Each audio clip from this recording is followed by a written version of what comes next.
aurat tu bayang tiga. Dia tanya takalan aurat. Kalannya karena tabligh kah? Mihana tabligh kah nak kalan? Tanya dah sembahyang sehelikut, urang ikut tanya waktu saat ge sujud metarik ilwa kena pakai ilwa ketat, bajai ketat. Bajai metarik waktu ilwa tenuyuk. Dia pernah kena perincut. Dia perincut. Yang kan perincut batasan aurat. Yang sembahyangnya hana sah karena hana tutup aurat. Perincutnya batasan di bawah aurat, di bawah pusat. Berarti tamalah aurat kan. Yang le dak ada kalan di mazhabnya. Mau hukum dia likun nak kira kalan aurat gop. Punya dak kalan ke kira.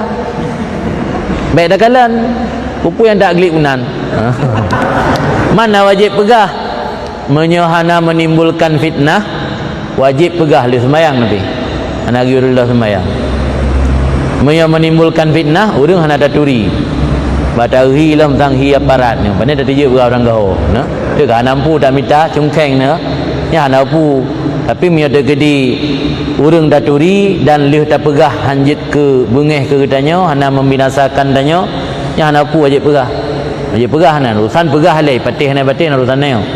Pegah tungku don munot dan ruku dan sujud dengan aurat alika hana sah sembahyang. Hana sembahyang lain ni hana urusan neo dekat gelah. Hanya letak nang kejadian urang pula nak muda kan galak pakai baju slim fit, baju ngepas. Tapi hati-hati kan, kena je pakai. Pada saat tak sujud dan tak ruku biasa mentarik.